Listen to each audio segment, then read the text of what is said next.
Hello मित्रांनो, welcome to study revolution. आज आपण 21 डिसेंबर 2021चा द हिंदू बघतोय आणि तोही आपल्या मातृभाषेतून म्हणजे मराठीमधून. पहिल्यांदा आपल्या लेक्चरचं स्वरूप सांगतो. पहिल्यांदा आपण न्यूज डिस्कस करतो आणि त्यानंतर जे काय महत्त्वाचे एडिटोरियल्स असतात ते आपण डिटेलमध्ये डिस्कस करण्याचा प्रयत्न करतो. चला तर मग आज बघूया 21 डिसेंबर 2021चा द हिंदू आपल्याला काय सांगतोय. पहिल्या न्यूजपासून डिस्कस करण्यास सुरुवात करूया. So let start. पहिली न्यूज आहे आधार आणि वोटर आय डी हे लिंकचं बिल मानलं गेलं आणि लोकसभेमध्ये ते विना डिस्कशन पारित करण्यात आलं आणि त्याच्याशी रिलेटेड मग विरोधी पक्ष मेंबर जे आहेत त्यांनी खूप मोठ्या प्रमाणात प्रोटेस्ट केलेला आपल्याला संसदेत पाहाव्यास मिळाला. गदारोळ त्याच्यामुळे झालेला आपल्याला पाहाव्यास मिळालं. ते सांगणारी खरं तर ही न्यूज आहे.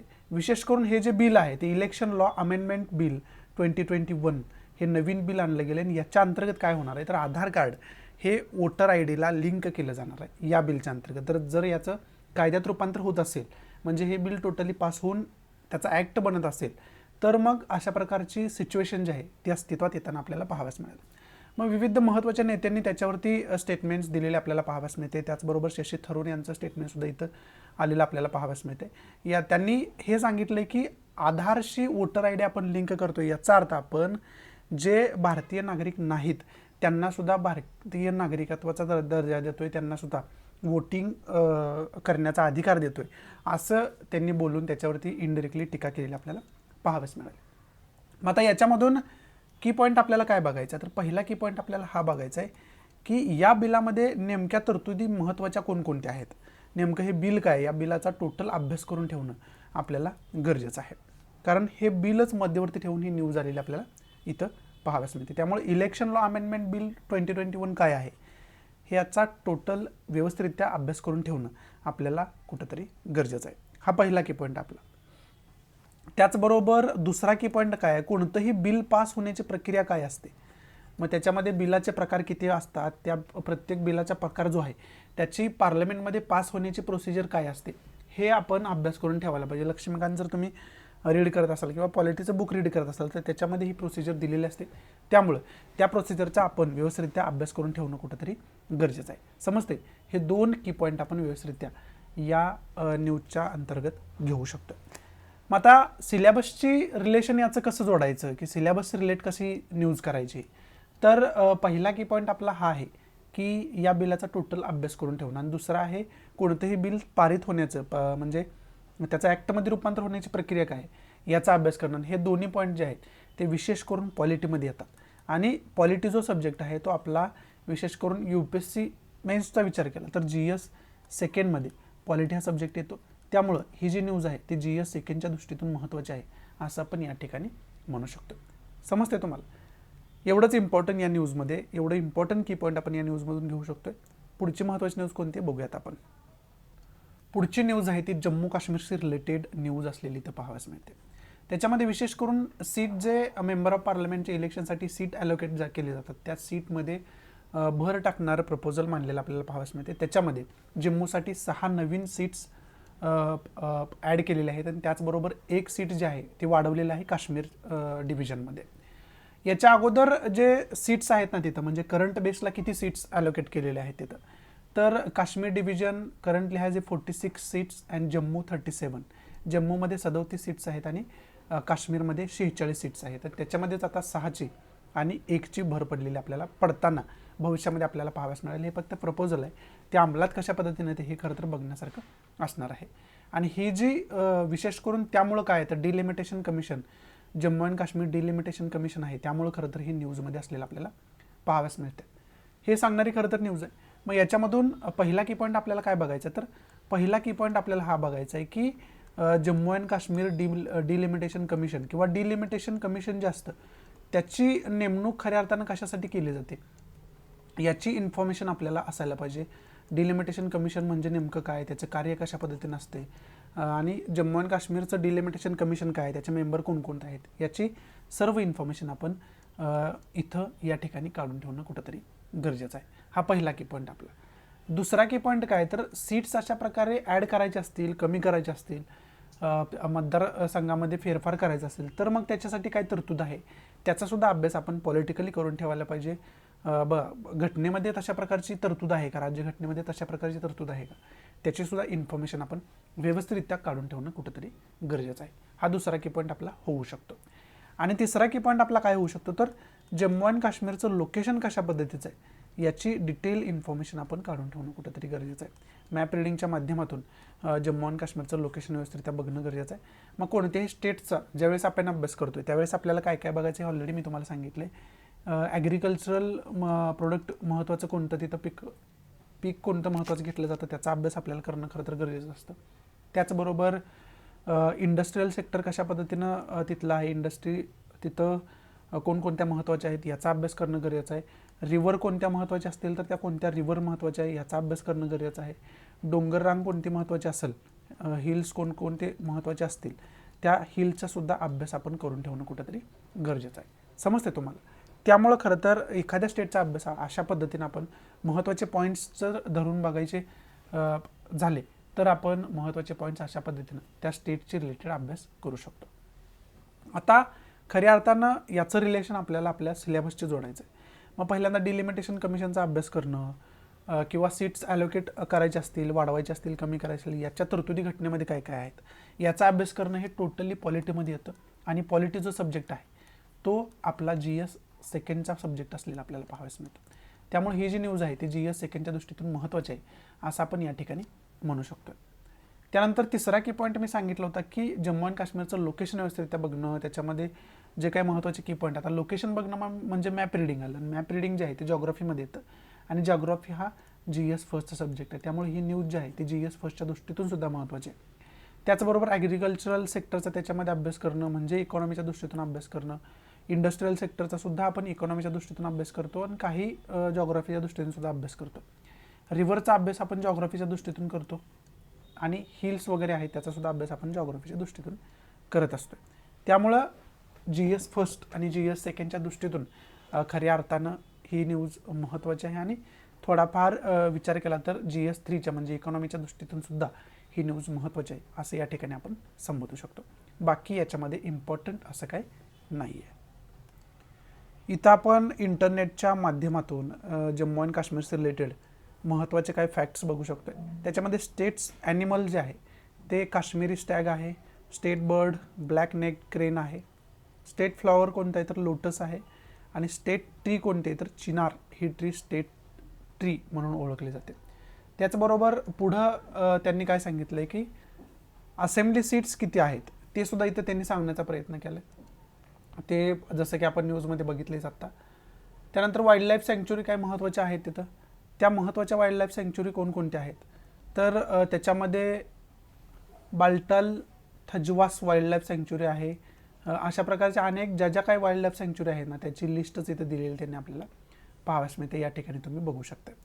त्याचबरोबर नॅशनल पार्क्स महत्त्वाचे कोणकोणते आहेत ते सुद्धा त्यांनी इथं देण्याचा प्रयत्न केला.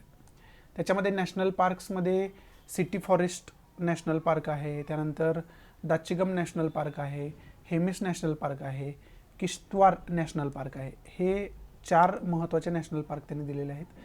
हायड्रो इलेक्ट्रिक पॉवर प्लॅन्ट्स आहेत, Mohra hydro electric power plant आहे, the Sindh valley hydro electric project आहे, त्यानंतर the Pahalgam hydro electric project आहे, लोअर झेलम हायडल प्रोजेक्ट आहे. अशा प्रकारचे महत्त्वाचे हायड्रो इलेक्ट्रिक प्रोजेक्टसुद्धा तिथं आपल्याला पाहाव्यास मिळतात. त्यानंतर तिथं जे काही महत्त्वाचे टेम्पल्स आहेत ते महत्त्वाचे मंदिरं कोणकोणते आहेत तिथं ते दिलेलं आहे. शंकराचार्य टेम्पल आहे, Hari Parbat fort and temple of Sharika देवी.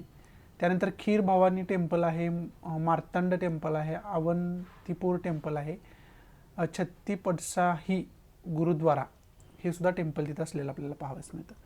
फेमस मॉस्क्यू म्हणजे मस्जिदी महत्त्वाच्या कोणत्या आहेत तर हजरत बल मस्जिद आहे, खान कहा अफशाह हमादान ही मस्जिद आहे, जामा मस्जिद आहे महत्त्वाची तिथं.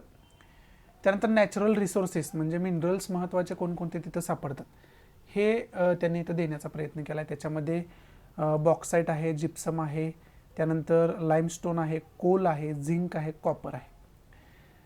त्यानंतर महत्त्वाचे फेस्टिवल्स तिथं कोणकोणते साजरे केले तर बैसाखी सिख फेस्टिवल आहे तो साजरा केला जातो. ईद उल फित्र आणि ईद उल अझा उर्स हे मुस्लिम फेस्टिवल तिथं साजरे केले जातात. त्यानंतर हेमिस फेस्टिवल बुद्धिस्ट फेस्टिवल आहे तो साजरा केला जातो. त्यानंतर दसरा साजरा केला जातो, दिवाळी साजरी केली जाते, वैष्णोदेवी चा जो उत्सव आहे तो सुद्धा साजरा तिथे केला जातो. महत्त्वाचे त्यांचे डान्सिंग फॉर्म्स कोणकोणते आहेत तर त्याच्यामध्ये धुमल आहे आणि रौफ आहे. हे महत्त्वाचे डान्सिंग फॉर्म जे आहेत ते तिथं फेमस असलेले आपल्याला पाहावयास मिळतात. मेजर एअरफोर्स दिलेले आहेत. सम फेमस पर्सनॅलिटीज तिथल्या दिलेल्या आपल्याला पाहावयास मिळतात. त्याच्यामध्ये सम फेमस पर्सनॅलिटीज म्हणजे सुरेश रैना, चेन सिंग, अनुपम खेर ह्या ज्या काही महत्त्वाच्या पर्सनॅलिटी आहेत त्या तिथल्या असलेल्या आपल्याला पाहावयास मिळतात. ते इथं देण्याचा त्याने प्रयत्न केला आहे. त्याचबरोबर रँडम फॅक्ट्समध्ये काय दिलं आहे का बघू आपल्याला काय पाहावयास मिळते. ते काय महत्त्वाचं काय रँडम फॅक्टमध्ये असं काय दिसत नाही आपल्याला. हे जे काय आपण बघितलं तेवढं मोर दॅन सफिशियंट आहे जम्मू आणि काश्मीरचं फॅक्ट्समध्ये विशेष करून बघण्याचं. ते तुम्हाला मी इथं खऱ्या अर्थाने त्या न्यूजच्या अंतर्गत दाखवण्याचा प्रयत्न केला. पुढची महत्त्वाची न्यूज कोणती आहे बघूयात आपण. पुढची न्यूज आहे ती सेबीसी रिलेटेड आहे, ज्याला आपण security and exchange board of India, विशेष करून स्टॉक एक्सचेंज रिलेटेड रेग्युलेशन मार्केटचं करण्यासाठी सेबीची स्थापना झाली होती. आणि त्या सेबीनं आता जे काय महत्त्वाचे प्रोडक्ट्स आहेत, विशेष करून पॅडी प्रोडक्ट आहे, व्हीट आहे, बेंगल ग्रॅम आहे, त्यानंतर मस्टार्ड सीड्स आहेत, त्याचे डेरिव्हेटिव्ज आहेत, सोयाबीन किंवा त्याचे डेरिव्हेटिव्ज असतील, crude palm oil, green gram, अशा प्रकारचे जे प्रोडक्ट्स आहेत यांच्यावरती फ्युचर ट्रेडिंगसाठी प्रोहिबिशन केलेले त्यांनी आपल्याला पाहावयास मिळते. ते प्रोहिबिट काही कालावधीसाठी केलेलं आपल्याला पाहावयास मिळते, जेणेकरून त्याच्या किमती मार्केटनुसार न ठरता त्या ग्राहक योग्य ठराव्यात, अशा प्रकारचं त्यांचा उद्देश असलेला आपल्याला पाहावयास मिळते. हे खरं तर सेबीचं इथं जे डिसिजन आहे ते या न्यूजमध्ये दिलेलं आपल्याला पाहावयास मिळते. परंतु आता या न्यूजमध्ये काय दिलं याच्यापेक्षा आपल्याला की पॉईंट काय बघायचे आहेत याचे, ती महत्त्वाचे आहेत. त्याच्यामध्ये पहिला की पॉईंट आपल्याला बघायचा आहे की सेबीसी रिलेटेड सर्व जी काही इन्फॉर्मेशन आहे ती आपण बघून ठेवणं गरजेचं आहे. अशा प्रकारच्या ऑर्गनायझेशन जे असतात त्याच्यावरती डायरेक्ट क्वेश्चन प्रीला विचारले जातात, त्यामुळं प्रीच्या दृष्टीतून ही न्यूज महत्त्वाची आहे असं आपण संबोधू शकतो. दुसरा की पॉईंट स्टॉक एक्सचेंजचे रिलेटेड सेबी आहे, त्यामुळं स्टॉक एक्सचेंजशी रिलेटेड इन्फॉर्मेशन थोडीशी आपल्याला माहिती असायला पाहिजे. कंपनीचे स्टॉक काय असत आहेत, मग ती 50% 51%चं काय मॅटर आहे, म्हणजे काय तर पब्लिकमध्ये स्टॉक विकायला एखादी कंपनी काढते त्यावेळेस त्याचं रेग्युलेशन कशा पद्धतीनं केलं जातं सेबीकडून. मग त्या स्टॉकमधलं भाग भांडवल जे असतं, म्हणजे जे स्टॉक कॅपिटल आपण म्हणतो त्याला, ते कशा पद्धतीनं कंपनी उभा करत असते, ही सर्व इन्फॉर्मेशन छोटीशी आपल्याला थोडक्यात असणं गरजेचं आहे. आणि याचा सगळ्याचा अभ्यास आपण इकॉनॉमीच्या अंतर्गत करतो. आणि इकॉनॉमी जो सब्जेक्ट आहे तो आपला GS3चा सब्जेक्ट असलेला आपल्याला पाहावयास मिळतो. त्यामुळं GS3च्या दृष्टीतून सुद्धा ही न्यूज महत्त्वाची आहे असं आपण या ठिकाणी म्हणू शकतो. समजतंय तुम्हाला. खरं तर मग ही न्यूज आपल्याला प्रिलियमच्या दृष्टीतून आणि GS3 इकॉनॉमीच्या दृष्टीतून महत्त्वाची आहे असं आपण या ठिकाणी समजू शकतो. बाकी इम्पॉर्टंट असं काही या न्यूजमध्ये नाही आहे. पुढची न्यूज आहे ती उन्नाव रेप केसशी रिलेटेड आहे. उन्नाव रेप केस जे झाले होते त्याच्यामध्ये जे काय ॲक्युज्ड होते ते त्याच्यामध्ये विशेष करून कुलदीपसिंग सेंगर याच्याविषयी नाव येत होतं. हा MLA आहे, मेंबर ऑफ लेजिस्लेटिव्ह असेंब्ली आहे, आणि हा सुद्धा एक मेन ॲक्युज्ड त्याच्यामध्ये होता. आणि याच्या सकट 5 जणांना कोर्टानं डिस्चार्ज दिलेला आपल्याला पाहावयास मिळतोय. त्यांना डिस्चार्ज, त्या केसमधून डिस्चार्ज मिळालेला आपल्याला पाहावयास मिळतोय. ते सांगणारी खरं तर ही न्यूज असलेली आपल्याला पाहावयास मिळते. मग अशा प्रकारच्या रेप कल्चर जे इंडियामध्ये आहे, रेप केसेस अशा प्रकारच्या वारंवार होत असतात, त्याच्याशी रिलेटेड सुद्धा आपल्याला इन्फॉर्मेशन असायला पाहिजे, त्याच्याशी रिलेटेड आकडेवारी आपल्याकडे असायला पाहिजे. मग त्याच्यामध्ये वारंवार अशा प्रकारच्या केसेस होत असतात. त्याच्यामध्ये मग तुम्ही निर्भया प्रकरण घ्या, त्याच्यानंतर तुम्ही हैदराबादचं प्रकरण घेऊ शकताय. त्याच्या अगोदर आसिफाचं प्रकरण झालं होतं, त्या आसिफाचं प्रकरण घेऊ शकता. हे उन्नावसारखे प्रकरणं तुम्ही घेऊ शकता. हे वारंवार अशा प्रकारच्या घटना घडत असतात. मग याच्यावरती आपण कशा पद्धतीनं पडगा आणू शकतोय, याच्यामध्ये कशा पद्धतीनं आपण सुधारणा करू शकतो, अशा प्रकारच्या घटनांवर नियंत्रण कशा पद्धतीनं आपण मिळवू शकतो, याची एक समज तुमच्यामध्ये डेव्हलप व्हायला पाहिजे. त्याच्यासाठी तुम्हाला ही जी काय आकडेवारी आहे, ह्या ज्या काही केस आहेत त्या समजून घेणं खरं तर गरजेचं असतं. एथिक्सच्या दृष्टीतून आपल्याला त्या महत्त्वाच्या होऊन बसतात. त्यामुळं अशा प्रकारच्या केस स्टडी तुम्हाला माहिती असणं गरजेचं आहे. आणि आता पुन्हा एकदा तेच झालं की कायद्याचा आपल्याला न्यायासाठी पण उपयोग करता येतो आणि कायद्यातून सुटण्यासाठी सुद्धा आपण कायद्याचा आधार घेत असतोय. तशा प्रकारचेच मग हे जर खरेच अक्युज्ड आहेत, आरोपी आहेत, तर मग यांना डिस्चार्ज मिळणं ही खूप लाजिरवाणी गोष्ट आहे. आणि मग कशा पद्धतीनं कायद्याचा दुरुपयोग होतोय, न्याय मिळत असेल परंतु त्याला जर विलंब होत असेल तर मग त्या न्याय मिळण्याचा काय अर्थ नाही, असं सुद्धा आपण या ठिकाणी म्हणू शकतो. अशाच प्रकारचा हा एक प्रकार आहे असं आपण या ठिकाणी समजू शकतो. उन्नाव रेप केस काय आहे ही सुद्धा समजून घ्या तुम्ही, आणि त्याचबरोबर बाकी काही इन्सिडेंट्स मी सांगितले ते सुद्धा समजून घ्या. त्यामुळे तुमच्यामध्ये एक समज डेव्हलप होईल की अशा प्रकारचं जे कल्चर आहे त्याच्यावरती आपण नियंत्रण कशा पद्धतीनं ठेवू शकतो. बाकी याच्यामध्ये इम्पॉर्टंट असं काही नाही. एथिक्स जो आहे तो खरं तर GS4चा सब्जेक्ट आहे आपला, त्यामुळे GS4च्या दृष्टीतून अशा प्रकारच्या केस आहेत त्या महत्त्वाच्या आहेत असं आपण या ठिकाणी म्हणू शकतो. पुढची महत्त्वाची न्यूज कोणती बघूयात आपण. पुढची महत्त्वाची न्यूज आपण पाहतोय ती विशेष करून पंजाबशी रिलेटेड आहे. काल फ्रंट पेजलाच ही न्यूज होती. पंजाबमध्ये अमृतसर गोल्डन टेम्पलमध्ये जो प्रकार घडला, त्यानंतर इतर एका ठिकाणी एक प्रकार घडला, तिथं जे सॅक्रिलेज होते म्हणजे देवस्थानाची जी काही विटंबना होती त्याच्याशी रिलेटेड पंजाब गव्हर्नमेंट आता भविष्यामध्ये एक टफ लॉ म्हणजे स्ट्रिक्ट लॉ घेऊन येताना पाहाव्यास आपल्याला मिळेल. अशा प्रकारचे संकेत तिथले जे CM आहेत चन्नी यांनी दिलेले आपल्याला पाहाव्यास मिळतात. ते सांगणारी खरं तर ही न्यूज असलेली आपल्याला पाहाव्यास मिळते. त्याचबरोबर याच्यामध्ये criminal procedure Punjab amendment bill 2018चा उल्लेख आला आहे. त्याचबरोबर Indian penal code Punjab amendment bill 2018 याचा सुद्धा उल्लेख आलेला आपल्याला पाहाव्यास मिळतो. मग याच्यामधून की पॉईंट आपल्याला काय घ्यायचे आहेत, तर पहिला की पॉईंट आपल्याला हा घ्यायचा आहे की पंजाबशी रिलेटेड जी काही इन्फॉर्मेशन आहे, लोकेशन त्याचं काय आहे, इंडस्ट्रियल सेक्टर महत्त्वाचं कोणतं आहे, महत्त्वाचं पीक कोणते घेतलं जातं, रिव्हर महत्त्वाचे तिथं कोणते आहेत, डोंगररांगा महत्त्वाच्या कोणत्या आहेत, ही सर्व इन्फॉर्मेशन आपण बघून ठेवणं कुठेतरी गरजेचं आहे. विशेष करून त्याचं लोकेशन काय आहे ते बघून ठेवणं आपल्याला खरं तर गरजेचं आहे. जॉग्राफीच्या दृष्टीतून ते महत्त्वाचं आहे आणि जॉग्राफीचा अभ्यास आपण GS फर्स्टमध्ये करतो, त्यामुळे ही जी न्यूज आहे ती GS फर्स्टच्या दृष्टीतून महत्त्वाची आहे असं आपण संबोधू शकतो. दुसरं, आपण क्रिमिनल प्रोसिजर कोड असू द्या, इंडियन पिनल कोड असू द्या, याचा अभ्यास करून ठेवणं गरजेचं आहे. आणि याचा अभ्यास आपण विशेष करून कायद्या दृष्टीतून करत असतो, पॉलिटीच्या जस्टिसच्या दृष्टीतून करत असतो. त्यामुळं हा जो दुसरा की पॉईंट आपला तो GS सेकंडच्या दृष्टीतून महत्त्वाचा आहे, कारण पॉलिटी राज्यघटनेचा आपण GS सेकंडमध्ये अभ्यास करतो. त्यामुळं ही जी न्यूज आहे ती GS सेकंडच्या दृष्टीतून सुद्धा महत्त्वाची आहे असं या ठिकाणी आपण म्हणू शकतो. समजते? एवढे 2 की पॉईंट विशेष करून आपल्या सिलेबसच्या रिलेटेड आपण या न्यूजमधून घेऊ शकतो. बाकी इम्पॉर्टंट याच्यामध्ये असं काही नाही आहे.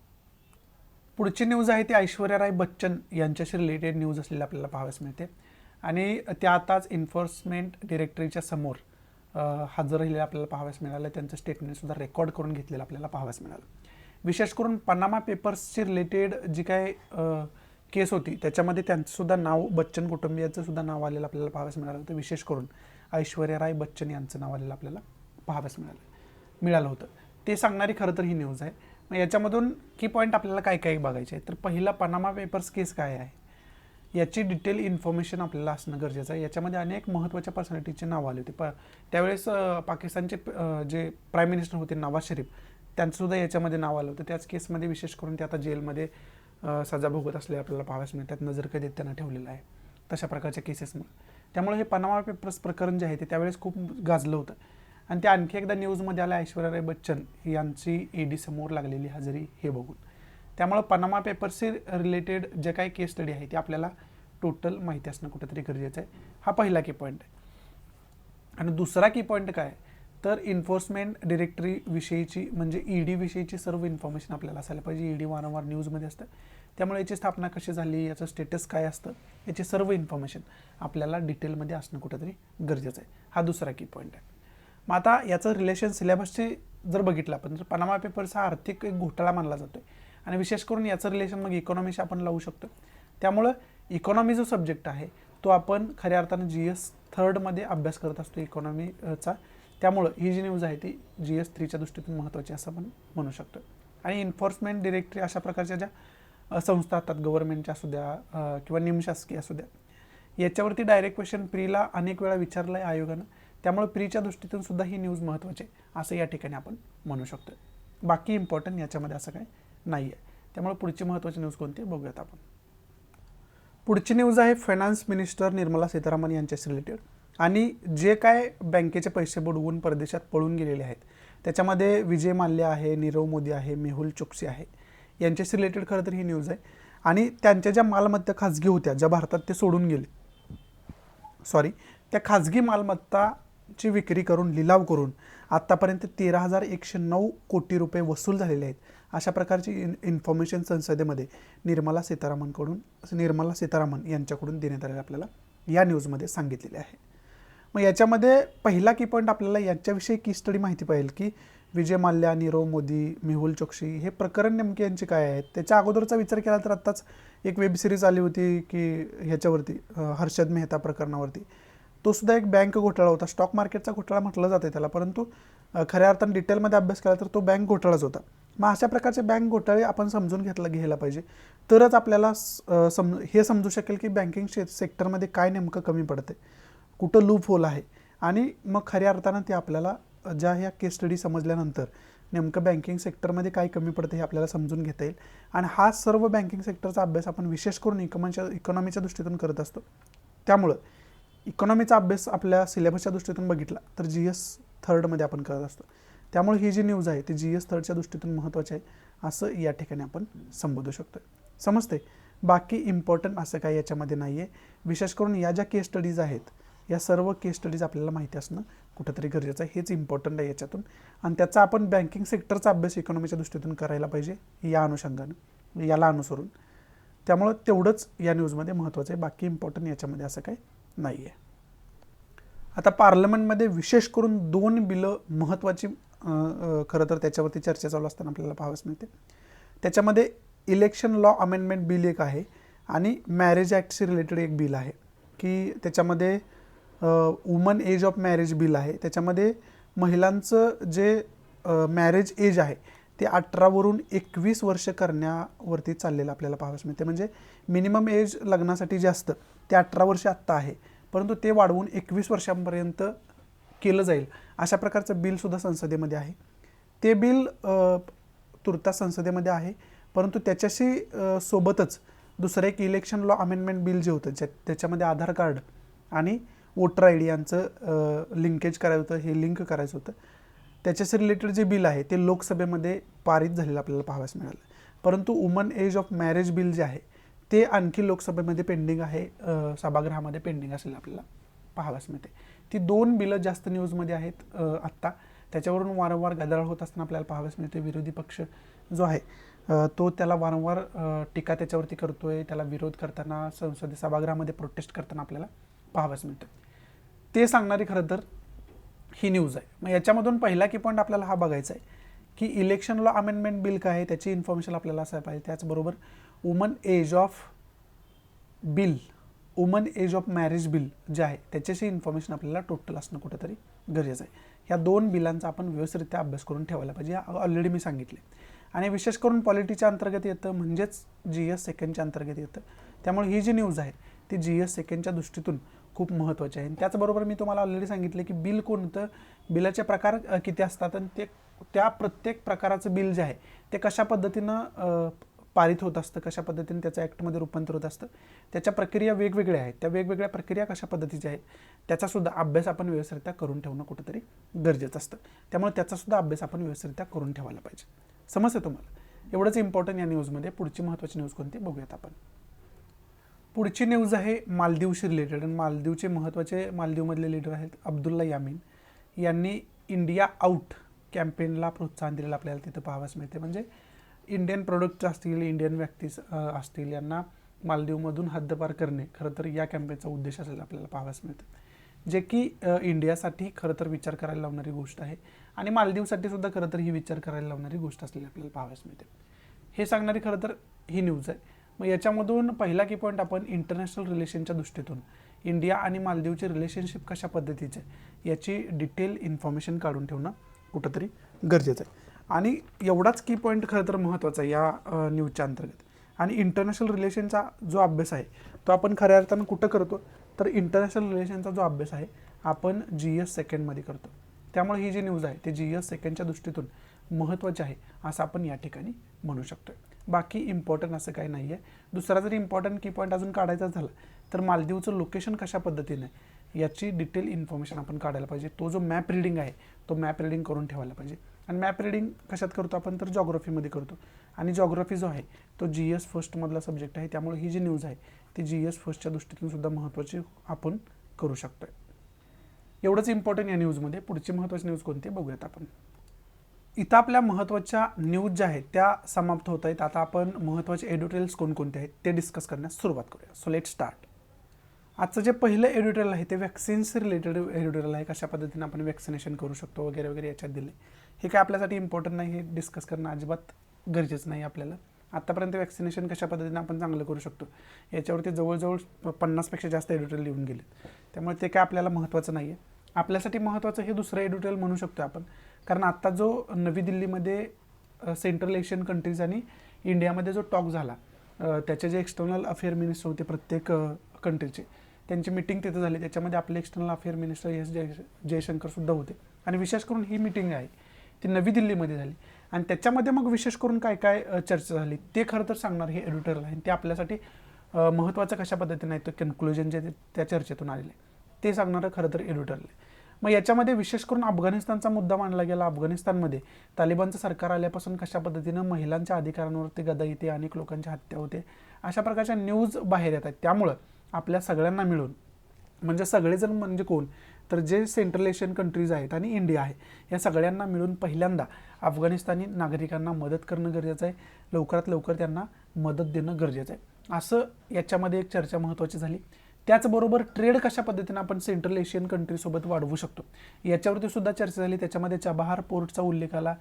चाबहार पोर्टच्या द्वारे आपण कशा पद्धतीनं ट्रेड वाढवू शकतोय. आणि चाबहार पोर्ट जे आहे ते खऱ्या अर्थाने युरोपियन कंट्रीज असतील, विशेष करून इकडच्या ज्या पाश्चिमात्य एकदम व्हेरी पाश्चिमात्य ज्या कंट्रीज आहेत, व्हेरी वेस्टर्न कंट्रीज ज्या आहेत, त्या कंट्रींना जोडणारं खरं तर ही पोर्ट आपल्याला पाहावयास मिळते. आफ्रिकन कंट्रींना जोडणारं हे पोर्ट आपल्याला पाहावयास मिळते. त्यामुळे याचं एक वेगळं महत्त्व आहे. युरोपियन कंट्रींना सुद्धा आपण म्हणू शकतो, कारण मेडिटरेनियन सीच्या माध्यमातून वगैरे तिथं व्यापार होत असतो. त्यामुळं त्याचं एक वेगळं महत्त्व आहे. त्याचं आपण कशा पद्धतीनं तशा प्रकारच्या व्यापारात वाढ करू शकतो असे सुद्धा याच्यामध्ये एक प्रकारची चर्चा झालेली आपल्याला पाहावयास मिळते. आणि त्याच्यामधला मग रशियाचा रोल काय आहे, चायनाचा रोल काय आहे, बेल्ट अँड रोड इनिशिएटिव्ह जे आहे चायनाचं, ते कशा पद्धतीनं त्याच्यामध्ये आपल्याला बाधा ठरू शकतं हे सुद्धा याच्यामध्ये एडिटोरियलमध्ये लेखकानं सांगितलं आपल्याला पाहावयास मिळतं.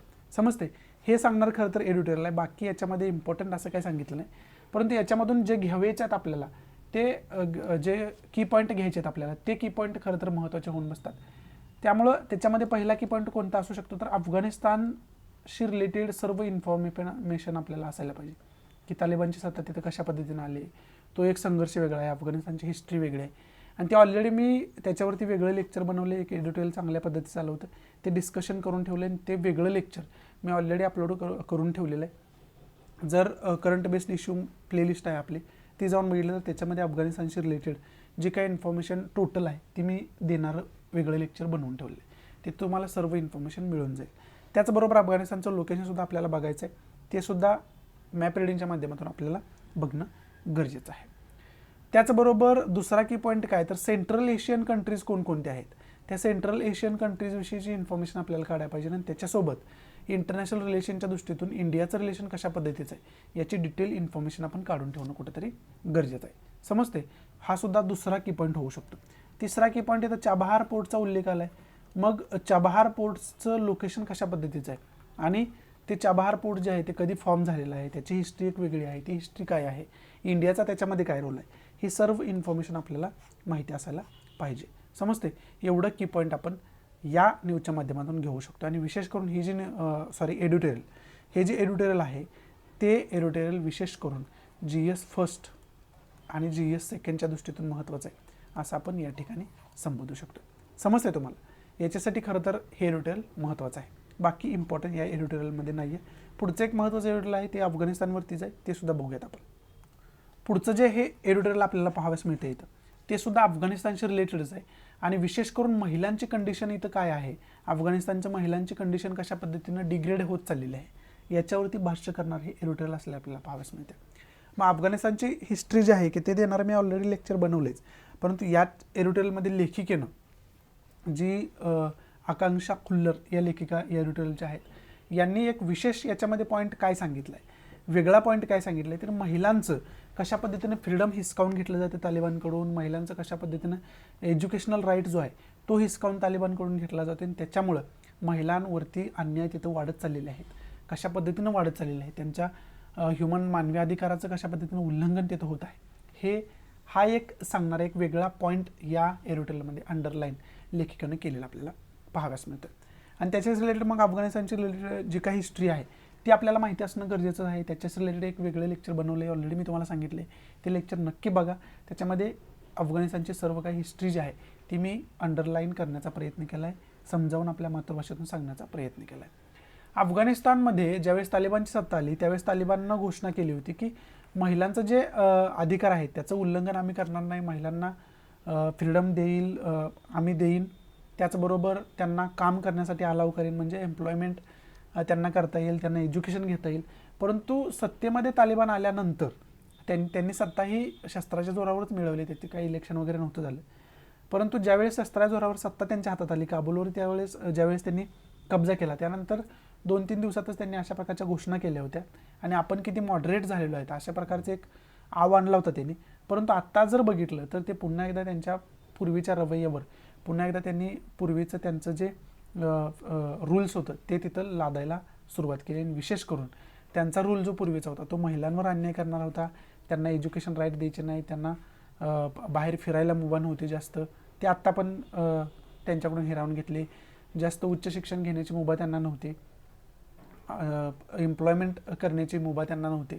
अशा प्रकारचे जे कडक नियम आहेत, अशा प्रकारचे निकृष्ट नियम आहेत, अशा प्रकारचे खालच्या दर्जाचे नियम आहेत ते तालिबान तिथल्या महिलांवर लादताना आपल्याला पाहावयास मिळते. त्यामुळं त्या ज्या महिला आहेत त्या कोणत्या परिस्थिती जगत आहेत याचा आपण खरं तर विचार करणं गरजेचं आहे.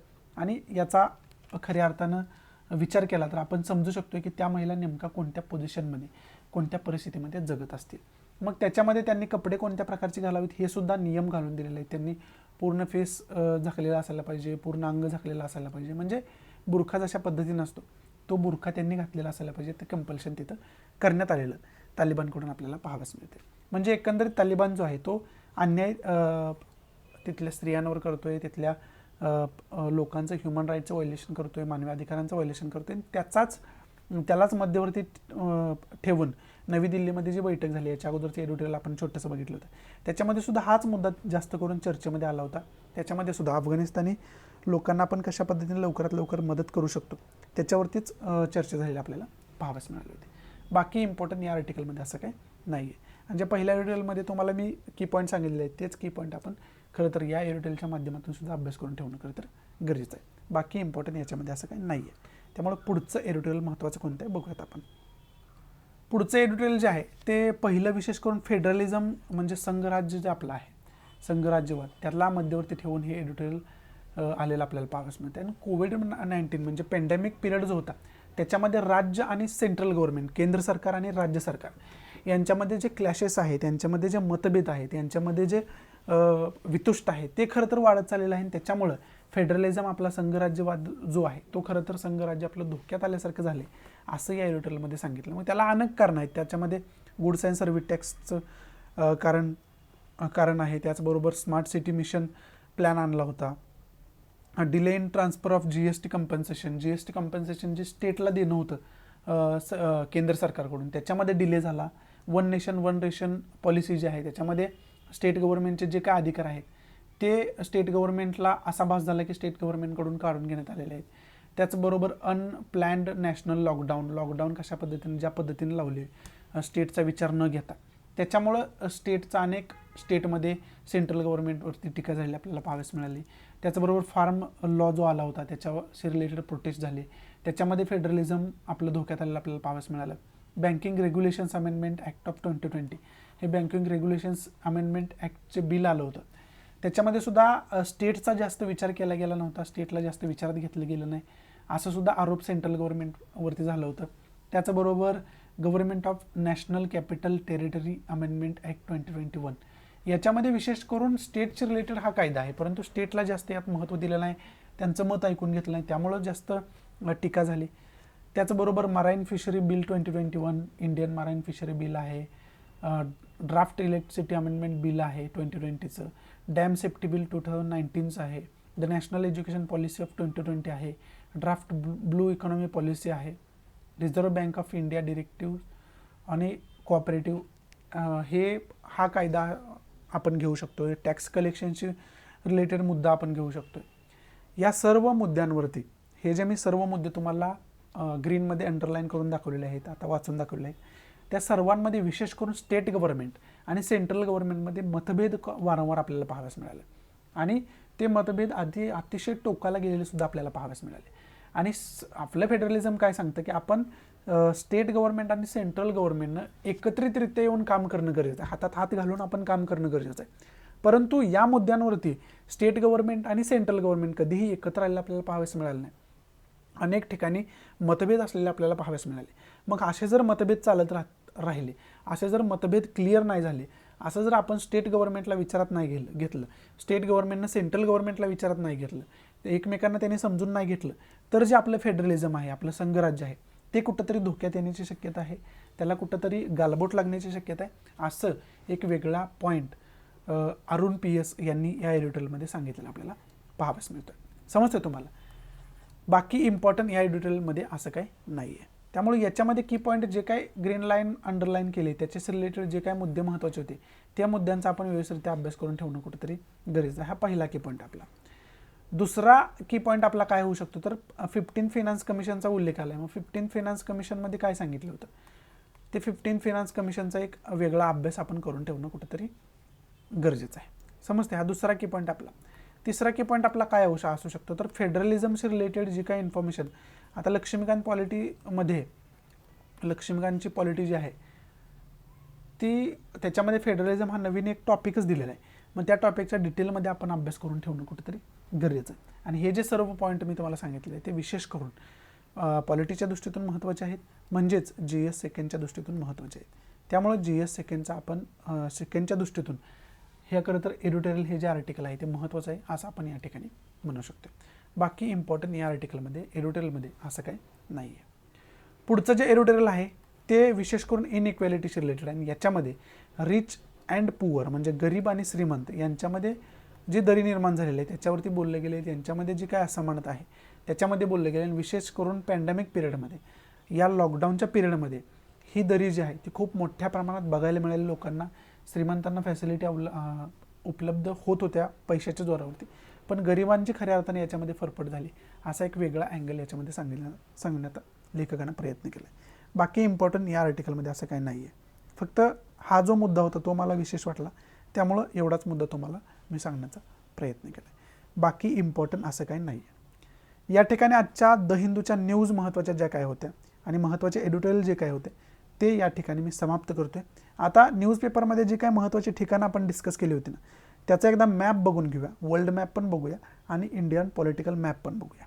त्याच्यामुळं स्टेटचं लोकेशन पण आपण रीड करून ठेवूया मॅप रिडिंगच्या माध्यमातून आणि वर्ल्डचं मॅप पण व्यवस्थितरित्या रीड करून ठेवूया. बघूयात मग आपण. इथं आपण इंडिया पॉलिटिकल मॅप बघू शकतोय. याच्यामध्ये आपण विशेष करून कोणकोणत्या ठिकाणाविषयी बोललो, कोणकोणत्या राज्यांविषयी बोललो आहे आज.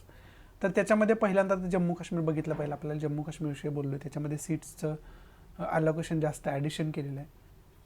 त्यामुळे जम्मू काश्मीरचं लोकेशन आपल्याला खरं तर बघणं गरजेचं आहे. त्याला इंटरनॅशनल बाउंड्रीचा विचार केला तर पाकिस्तानची बाउंड्री टच करते, या ठिकाणी अफगाणिस्तानची बाउंड्री टच करते आणि चायनाची बाउंड्री टच करते. या 3 देशांची बाउंड्री टच करते. आणि स्टेटचा विचार केला तर हिमाचल प्रदेश आहे आणि इकडे खाली पंजाबचं लोकेशन असलेलं आपल्याला पाहावयास मिळते. त्याचबरोबर आपण पंजाबसुद्धा बघितलं होतं. मग पंजाबचं लोकेशन काय आहे तर पाकिस्तानची बाउंड्री आता इंटरनॅशनल बाउंड्री म्हणून टच करते. त्याचबरोबर राजस्थानची बाउंड्री आहे, हरियाणाची आहे आणि इकडं हिमाचल प्रदेशची बाउंड्री टच करते आणि वरती जम्मू आणि काश्मीरची बाउंड्री टच करते. हे सुद्धा आपल्याला बघणं गरजेचं होतं. ते आपण पंजाबचं लोकेशन बघण्याचा इथं प्रयत्न केला. बाकी आणखी कोणत्या स्टेटवरती बोललो होतं आपण? बाकी नाही, या 2 महत्त्वाच्या स्टेटवरती आपण खरं तर बोललो आहे, विशेष करून जम्मू आणि काश्मीरवरती. बाकी इम्पॉर्टंट ज्या वेळेस न्यूज असते ना त्यावेळेस आपण रोज आपलं जे डिस्कशन झाल्यानंतर आपण मॅप रिडिंग बघतच राहू. त्यामुळं जवळजवळ काही काळानंतर तुमचा टोटल मॅप जो आहे तो जवळजवळ तोंडपाठ होऊन जाईल. तुम्हाला न मॅप बघता इमॅजिन करता येईल कोणतं स्टेट कुठं आहे, त्याचं लोकेशन कशा पद्धतीचं आहे. त्यामुळे एक नवीन इनिशिएटिव्ह आहे, त्याचा नक्की तुम्हाला फायदा होईल मॅप रिडिंगमध्ये. आता आपण वर्ल्ड मॅप व्यवस्थितरित्या बघण्याचा प्रयत्न करूयात. इथं वर्ल्ड मॅपवरती विशेष करून आपण कशावरती बोललो होतो तर अफगाणिस्तानवरती बोललो होतो. आणि अफगाणिस्तानचं लोकेशन इथं आहे आणि इथून इंडिया जो आपला आहे तो या ठिकाणी असलेला आपल्याला पाहाव्यास मिळतं. बाकी शेजारील कंट्री बघितलं तर त्याच्यामध्ये पाकिस्तान आहे, त्यानंतर इकडे चायना असलेलं आपल्याला पाहाव्यास मिळते, इकडे ताजिकिस्तान आहे, उझबेकिस्तान आहे, तुर्कमेनिस्तान आहे, इराण आहे. इकडे पर्शियन गुल्फ आहे, इथं गुल्फ ऑफ ओमानचा एरिया असलेला पाहाव्यास मिळतो आपल्याला. हा जो एरिया आहे तो कॅस्पियन सीचा एरिया म्हणून ओळखला जातो. इकडे ब्लॅक सी आहे, इकडे मेडिटरेनियन सी आहे, इथं तेहरानियन सी असलेला आपल्याला पाहाव्यास मिळतं. इथं रेड सी आहे, इथं गुल्फ ऑफ ॲडन आहे आणि इराणमध्येच या ठिकाणी कुठंतरी चाबार पोर्ट आपण डेव्हलप केलेलं आपल्याला पाहाव्यास मिळते. या चाबार पोर्टविषयीच आपण बोललो होतो. त्यामुळे इराणचं सुद्धा लोकेशन बघणं गरजेचं आहे. इथे इराण आहे, इथून इंडिया जर बघितला तर या ठिकाणी आपल्याला इंडिया असलेलं आपल्याला पाहाव्यास मिळते. समजते.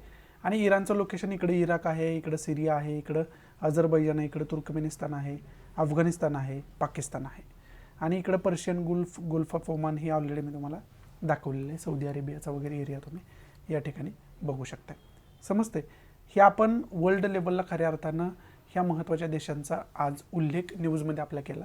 त्याच्यामुळे मी तुम्हाला वर्ल्ड मॅपवरती ते जे लोकेशन आहे ते व्यवस्थित दाखवण्याचा तुम्हाला प्रयत्न केला.